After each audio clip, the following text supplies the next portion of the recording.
Hey friends! Today we're going to be talking about how to still have experiences and still to be social and hang out with your friends while being quarantined in your house.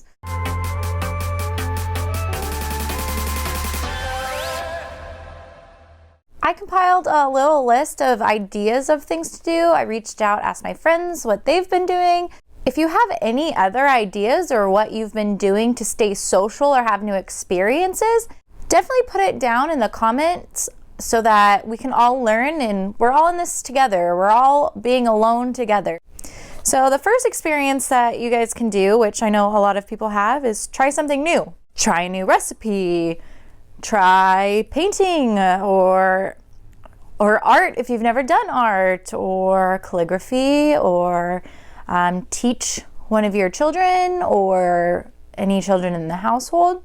There's lots of firsts that can be had during this time. Another thing we can do is do a good old-fashioned video chat or phone call. It's really reminding me of back in middle school where we were on the phone with our friends for hours. It's kind of giving that kind of middle school vibe. We really couldn't drive to each other's houses, so we were together on the phone. Another social thing you can do is watch a movie together over video chat.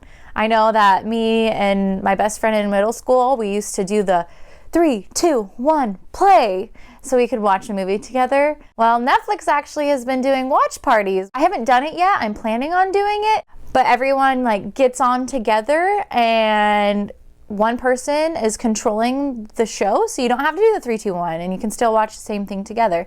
So I think that's really fun. So one of my friends is being super social, and I've gotten a lot of these ideas from her. One of the nights they had a crazy wig party, so everyone put on a wig and then they video chatted in a big group.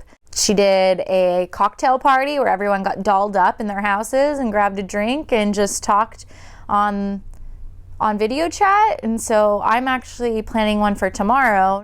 It's just little things like that you can still get dressed up for and still see each other. Last Sunday, our friend's daughter turned 6. A lot of us met at one of the Boys and Girls Club in our area, and maintaining social distancing, got out, decorated our cars, got back in our car, and did a parade in their complex a few times. Just to say happy birthday. She was so excited that we did that. A video chat spa. I have face masks, I have, the blackhead peels, I have rollers for my face, lip masks, a whole bunch of different stuff, nail polish. So just talking with your friend on your phone or laptop and just doing spa stuff together. You could even combine that with drinking wine or drinking some soda and watching something on Netflix together. So another thing is for adults, getting in your cars, and you can still hang out with your friends separate in cars. So I know my mom's friend came up to the house the other day and they stayed in their car and my mom stayed a safe distance away, and they talked for a half hour in the front yard. Or meet up with someone at a Starbucks and grab a coffee and just have your windows down talking to each other. Have a tailgate type of date where you can still see each other, interact with each other, but obviously a social distance away. A lot of people are being so innovative, and a lot of people are also doing things for free.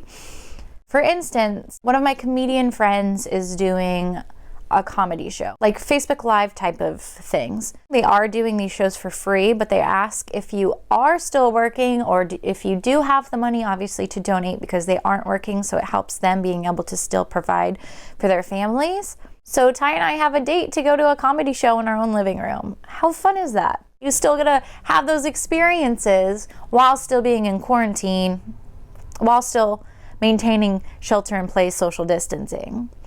And not only is there comedy shows, I've seen a lot of artists providing on Facebook Live. So there's a local artist, Kyle from Superfecta. He goes on and he plays music, and he has a place where you can tip him if you are able or if you see fit. So it's a way that they can still do their profession while maintaining that social distancing and still making money for their families. So that is something I absolutely adore and love and encourage everyone to participate in. Another Facebook Live thing that I forgot to mention is the paint and sip type parties, but online, and your whole family can do it. Because you get that entertainment time as well as help supporting local people or friends.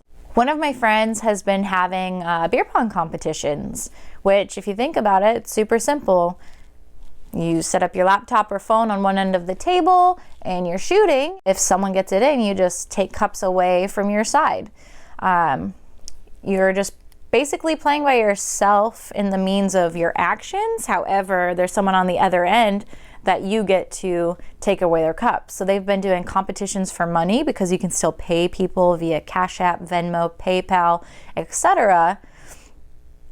Or you're just doing it for practice. And on that same spectrum, playing board games together. Ty and I have a best couple friend, and we like to play Catan together. And it's really been hard to not be able to just go over to each other's houses and play games and hang out like we would normally do. So we have a date on Saturday night, and that's exactly what we're gonna do. We're gonna play Catan together. Ty and I will play for them on our board, they will play for us on their board, but we're all gonna be playing together while video chatting. You guys, right now is really difficult. There's a lot of people who don't understand the purpose of it. There's a lot of people frustrated with what's going on. There's a lot of people saying we're overreacting.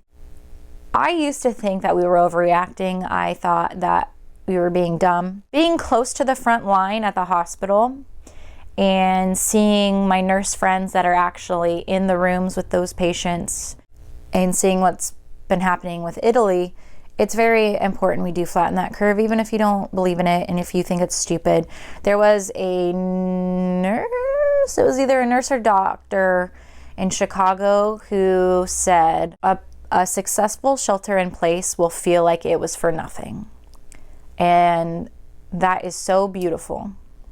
If at the end of all of this happening, we feel like shelter in place was stupid and we didn't need to do it, that means it was successful. That means that our hospitals didn't get overrun. That means our nurses and doctors didn't have to get sick and not help others. That it just is so important, whether you agree with it or not, because there's a lot of people who are also, well, it's just Mother Nature weeding out the weak. You say that until one of your family members or loved ones gets sick. If your husband or your wife got it and you can't be in the hospital with them and they're terrified and alone, and heaven forbid, I hope this doesn't happen, but heaven forbid they die, you're not going to be saying it's just weeding out the weak. That's just my own personal opinion. Please just do your part, whether you agree with it or not. Those are some ideas to keep you mentally sane, keep you social and safe. I hope you guys maybe try some of these out. I hope you guys have a wonderful day and you're staying safe. We'll see you next time. Bye.